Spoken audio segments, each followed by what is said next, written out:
There are NEMT operators running 5 vans who barely clear $40,000 a year. Then there are operators running the same 5 vans banking $250,000 annually. Same market, same brokers, same Medicaid rates, completely different outcomes. The difference isn't luck. It's not timing. It's not even capital. The wealthy NEMT operators think differently, operate differently, and build differently than the ones who stay broke. Most NEMT companies operate with 20 to 40% profit margins. The operators at the low end are working 80-hour weeks for poverty wages. The operators at the high end are building wealth assets that run without them. This is NEMT, and this video breaks down exactly what separates them. By the end, you'll understand the 15 critical differences between poor NEMT operators and wealthy NEMT operators. Operational decisions, financial strategies, and business structures that determine whether your NEMT company stays a job or becomes a wealth-building machine.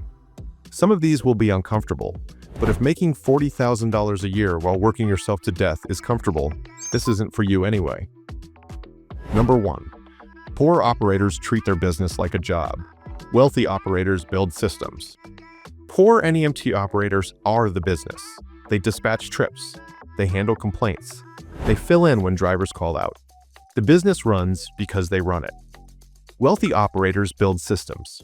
They document processes, create SOPs, and implement software that operates whether they're in the office or not. Their business runs on structure, not hustle. The final test is this: can the business operate for 2 weeks without the owner touching it? If the answer is no, it's not a business. It's a job with extra risk. In this business, clean workflows matter. Smooth operations keep riders comfortable and make life easier for brokers and medical payers. Poor operators create chaos. Wealthy operators create consistency. And that difference shows up in contracts. Brokers reward reliability. They terminate inconsistency. If the operation falls apart every time the owner takes a day off, that operator will never scale past 5 vehicles. Number 2. Poor operators chase volume. Wealthy operators chase margin. Poor operators measure success by trip count. We ran 300 trips last month. Great. Did any of them make money? Wealthy operators measure success by profit per trip. They track costs down to the mile. They know exactly which routes are profitable and which ones are burning cash. They say no to low-margin contracts even when it means lower volume. To figure out your average fare, you really only need 2 things: your costs and your margins. Guessing is what struggling operators do. Successful ones track the numbers. Let's say, for example, that your average cost per trip sits around $20, and you're targeting a 25% margin. That puts your average fare closer to $25. Some operators still accept $22 trips just to stay busy. Stronger operators don't. They reserve that same vehicle time for $30 private pay work. Movement without margin is just overhead in disguise. And in NEMT, the operators running non-stop are often the ones struggling the most. Speaking of margins, if you're not tracking how broker rates change, you're leaving money on the table. Medicaid reimbursement rates shift. Broker contract terms change. New compliance requirements get added. Most operators find out 3 weeks after it happens, which means they've already lost thousands. The NEMT Intel is a weekly breakdown of everything changing in the NEMT market. Rate updates, broker policy changes, state-specific compliance shifts, all delivered before it costs you money. Wealthy operators stay ahead of the market. Poor operators react to it. Links in the description. Now back to the list. Number 3. Poor operators underprice to win contracts. Wealthy operators walk away from bad deals. Operators who struggle usually compete on price, trimming a few cents per mile to win work. That might keep vans moving, but it almost always leads to maintenance getting pushed off and margins tightening. The operators who do well compete on value. They charge more and support it with better service, strong compliance, and consistent reliability. They don't waste time chasing the cheapest contracts. The truth is, clients who only care about price tend to be the hardest to deal with. Invoices get questioned, claims get disputed, and problems get pushed downstream. Experienced operators understand this. Quality clients pay for quality, and saying no to the wrong work is often what protects the business. Number 4. Poor operators run everything manually. Wealthy operators invest in technology. Excel spreadsheets and group texts. Manual trip assignments. Calling drivers to confirm pickups. Handwritten mileage logs. This is how operations stay small.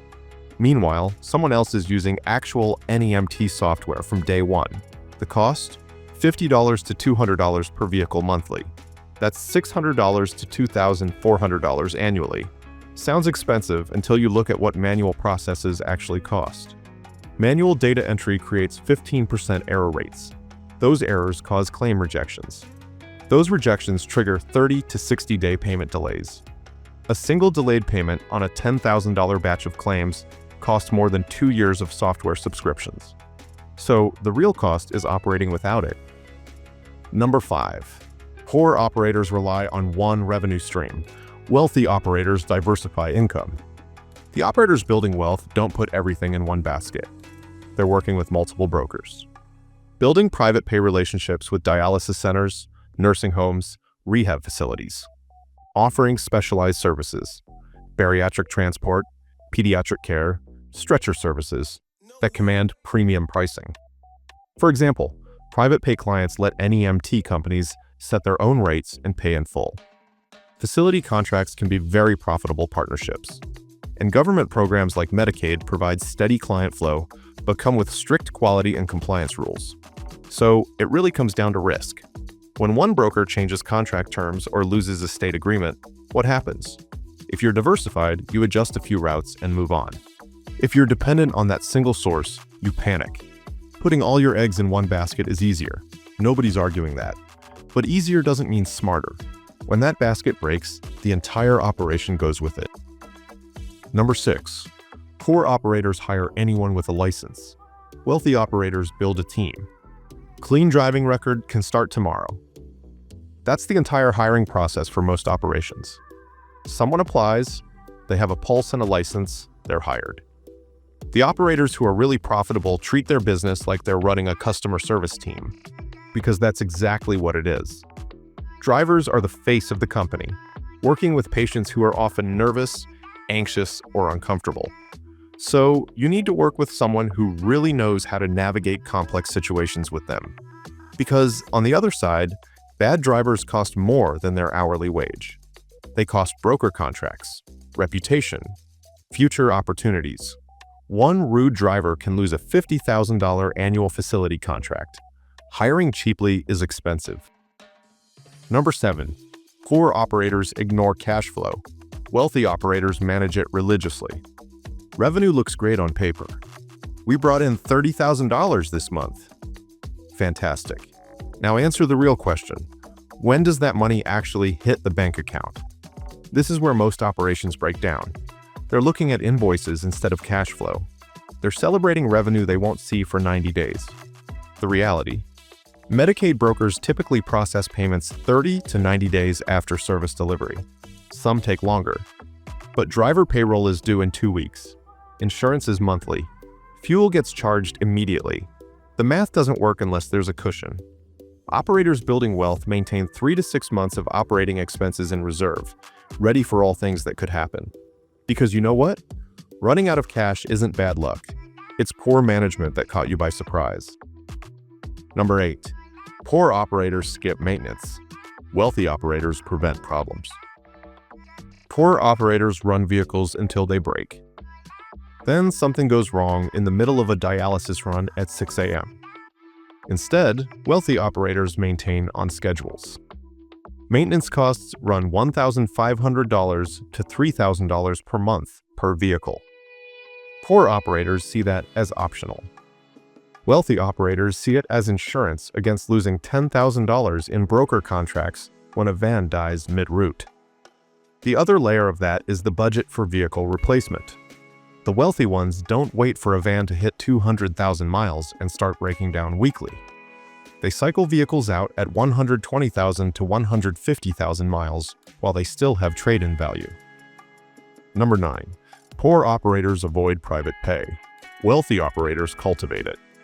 Most operators think Medicaid is the entire market. Private pay seems too difficult, so they never try.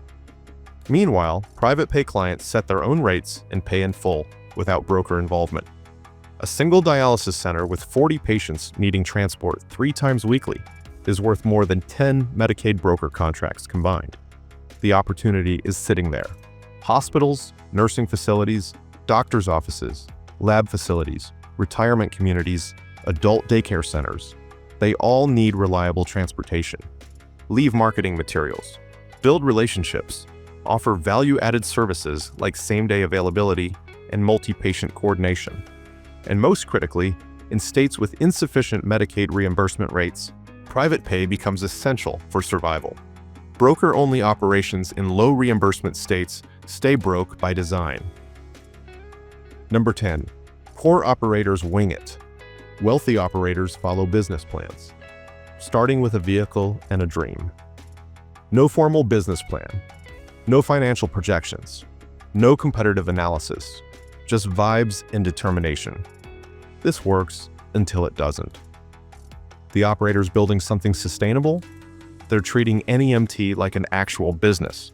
Detailed plans, 24-month cash flow projections, competitor analysis, target market identification, pricing strategies that account for real costs.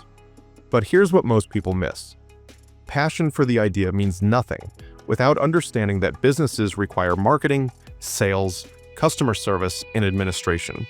All the parts nobody particularly enjoys doing. The discovery happens around month 6.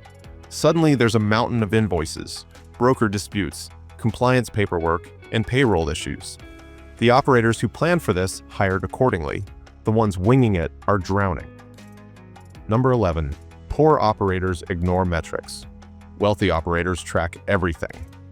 Poor operators have no idea what their actual cost per mile is. They don't track on-time performance. They can't tell which drivers are profitable and which ones cost money. They operate on gut feeling. Big mistake. The operators making money run data-driven operations. They track cost per trip, revenue per vehicle, on-time percentage, claim denial rates, driver efficiency. Every number tells a story. And it matters because decisions based on incomplete data make it harder to improve, grow, and prove value to partners. When a broker asks why they should increase your trip allocation, what's the answer?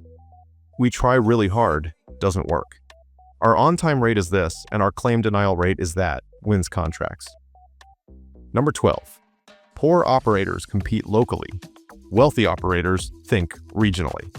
One city, one metro area, one set of brokers. That's the entire territory for most operations. Limited market, limited growth ceiling, maximum competition. The operators building real wealth are thinking bigger, much bigger. They know that geography determines pricing power. Operators in Washington, D.C., California, or New York earn significantly more because higher living expenses allow premium rates. Same service, different zip code, double the margin. It's geographic arbitrage. The smart operators locate in high reimbursement states. They target wealthy retirement communities where private pay is standard. They identify areas with aging populations and limited competition. Then they dominate before anyone else notices the opportunity. Number 13. Poor operators treat compliance like a checklist. Wealthy operators weaponize it. Poor operators do the minimum to stay legal. They get the licenses, they file the paperwork, they check boxes, and move on. But wealthy operators use compliance as a competitive advantage. They get certified for specialized services that competitors can't offer, things like bariatric transport, pediatric medical transport, stretcher services. They pursue accreditations that unlock premium contracts. Number 14. Poor operators reinvest nothing. Wealthy operators build equity. If every dollar comes out of the business, then there's nothing left for vehicle acquisition, technology upgrades, driver training, market expansion. Nothing for emergencies or opportunities. That's why wealthy operators reinvest strategically. They allocate profit to vehicle acquisition, technology upgrades, driver training, and market expansion. They understand that the business is a wealth asset that can fund lifestyle when managed properly. Number 15. Poor operators think short-term. Wealthy operators build for exits. Poor operators focus on next month's revenue. They make decisions based on immediate cash needs. They have no succession plan, no exit strategy, no long-term vision. Meanwhile, wealthy operators think in decades. They build businesses designed to sell. They view the business as an investment that generates cash flow and requires proper planning for use. They know the answer to the question, what is the cash flow required to live their lifestyle? That being said, the best time to start planning is when starting the company, but there's never a bad time to begin. Wealthy operators start exit planning on day one. Poor operators never start at all. 15 differences. Same industry, completely different outcomes. Poor NEMT operators stay trapped in operational chaos, fighting for margins and working 80-hour weeks for poverty wages. Wealthy NEMT operators build systems, diversify revenue, and create wealth assets that compound. The gap isn't talent nor capital. It's thinking, putting discipline. It's understanding that NEMT is a business, not a hustle. If you're watching from California, the next video is for you. We're breaking down the complete blueprint for launching and scaling NEMT in one of the most lucrative and complex markets in the country. Don't miss it.